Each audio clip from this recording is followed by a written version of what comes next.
దౌర్జన్యం చేసి ఎన్నడుకున్నా మీకు చెందదిది, మీరు అనుభవించలేరు, మీరు అమ్ముకొని పోవాలని చెప్పి 40,000కు గజం ఉన్నదాన్ని, 30,000 గజం ఉన్నదాన్ని 10,000కో 5,000కో మనిషిని బట్టి పరిస్థితిని బట్టి తీసుకుంటూ పోయాడు.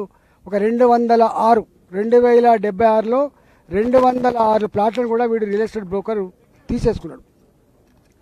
ఇవాళ పరిస్థితి ఏంటంటే 600 ఇళ్ళు ఉన్నాయి ఇక్కడ ఏకశిలా నగర్లో. ఇవాళ దాదాపు 600 ఇళ్ళు ఉంటే మిగతా ఇళ్ళు కట్టుకోవడానికి పర్మిషన్కి పోతే ఈ గ్రామ పంచాయతీ పాలక మండలి లేదు కాబట్టి, ఈ మున్సిపాలిటీ వచ్చిన తర్వాత వీటికి ఎల్ఆర్ఎస్ ఇస్తలేరు.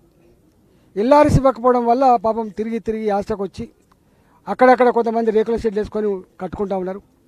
ఈ రియల్ ఎస్టేట్ బ్రోకర్ ఈ మధ్య కాలంలో స్థానిక నాయకులను పట్టుకొని, బ్రోకర్లను పట్టుకొని ఒక 100-200 మంది గుండాలను ఇక్కడ రోజు తాగిపించుకుంటా తినిపించుకుంటా కాపలా పెట్టి, ఈ గుండాలు సరిపోతలేరని చెప్పి ఒక 10 కుక్కలు కూడా ఇక్కడ పెంచుకుంటా రోజు ఆడవాళ్ళను తిట్టుడు, ఆడవాళ్ళ మీద దౌర్జన్యం చేసుడు, ఎవరైనా ఇల్లు కట్టుకుంటే దాన్ని వీళ్ళే కూలగొట్టుడు, ప్రభుత్వంతో సంబంధం లేకుండా ఎన్ని దౌర్జన్యాలు జరిగినా, వీళ్ళు ఎంత గుండాయిజం చేసినా, వీళ్ళు ఎన్నిసార్లు భయపెట్టించినా వీళ్ళు సిన్సియర్గా పోయి పోలీస్ స్టేషన్లో కేసు పెడతా ఉన్నారు. అక్కడున్న ఎస్ఐ గారు, పోచారం పోలీస్ స్టేషన్లో ఉన్న ఎస్ఐ గారు కానీ సిఐ గారు కానీ ఎంత మేరకి మీరు ఆయన దాంట్లోకి పోవద్దని చెప్తున్నారు, మీ దగ్గర ఏం కాగితాలని చెప్పి సతాయిస్తున్నారు. వాని ఎంగిలిమెతలకు ఆశపడి ఈ పోలీసు వాళ్ళు వాళ్ళ పక్షాన ఉన్నారు తప్ప ఈ ప్రజల పక్షాన లేరు. వాళ్ళు అనేక సార్లు వ్యక్తులుగా కోర్టులకు పోయి ఇవాళ వీటిని కాపాడుకునే ప్రయత్నం చేశారు.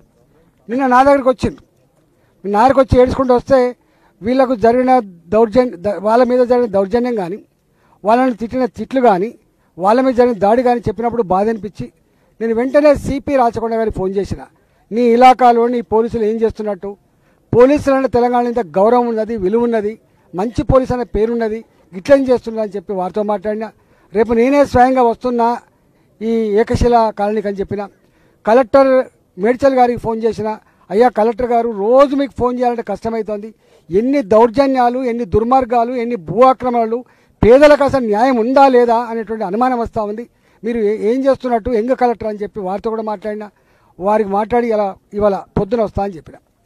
రాత్రిపూట ఎంపీ గారు వస్తున్నాడు కదా, ఏం చేస్తాడు, ఏం పీకుతాడు ఎంపీ గారు వచ్చి అని చెప్పి మహిళలను బెదిరించుకుంటా టెంట్ వేయద్దు, కుర్చీలు రావద్దు, మీరు మీటింగ్కి పోవద్దు, ఇది వాని హుకుం. ఇక్కడ రియల్ ఎస్టేట్ బ్రోకరు పెట్టిన గుండాల యొక్క హుకుం ఇది. రాత్రి 12 గంటల వరకు 1 గంట వరకు పోలీసులకు ఫోన్ చేస్తే నిమ్మకుని రెత్తినట్టుగా ఉన్నారు తప్ప ఒకసారి కన్నెత్తి చూసిన పాపన కూడా పోలేదు. పొద్దున్న నేను వస్తా అని చెప్పిన, వచ్చిన నేను వచ్చేవారు భయంగా కొద్దిమంది ఉన్నారు ఇక్కడ.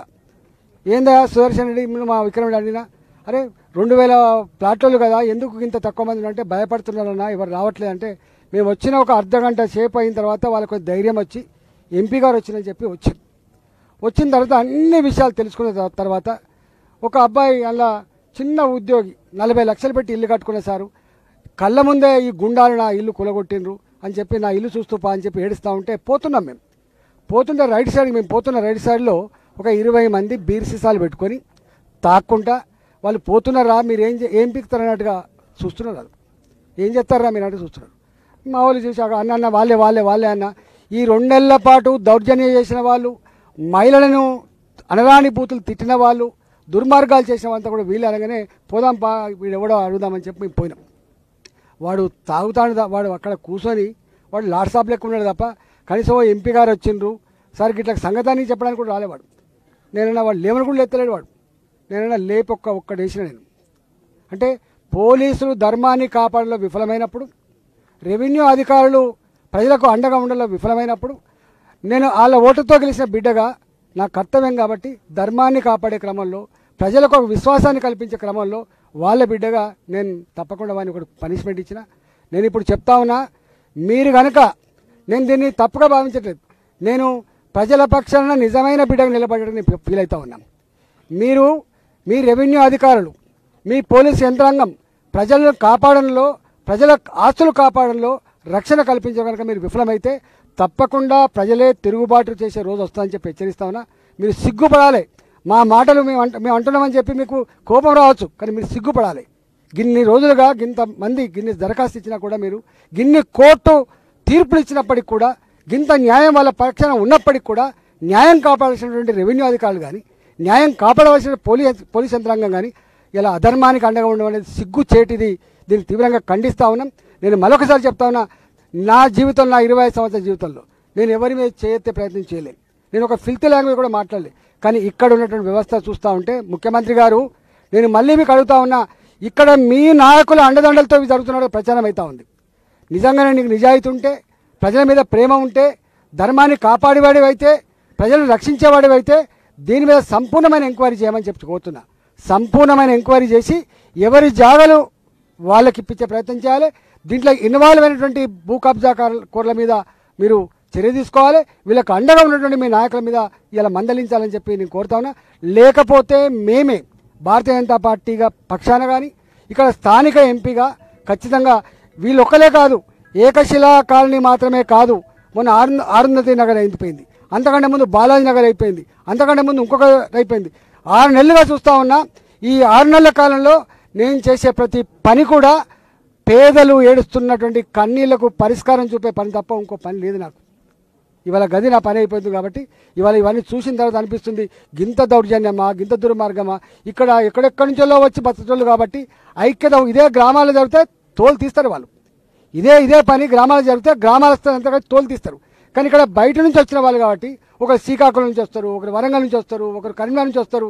ఐక్యత ఉండదు, పాపం భయపడతారు. కాబట్టి ఇవాళ వాళ్ళ భయాన్ని ఆశ్రయ చేసుకొని ఇంత దౌర్జన్యం చేస్తూ ఉన్నారు.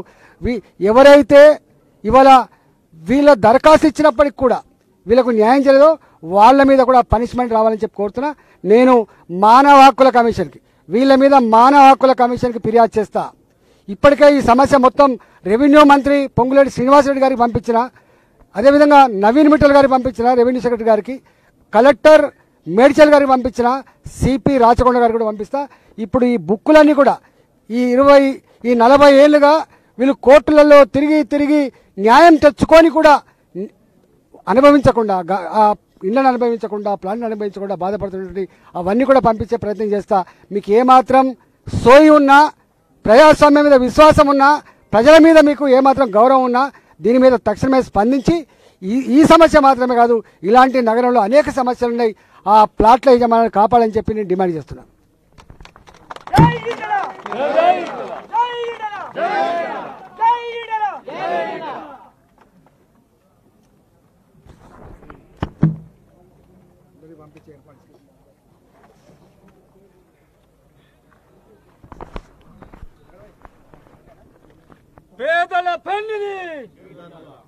పేదల పెన్నిది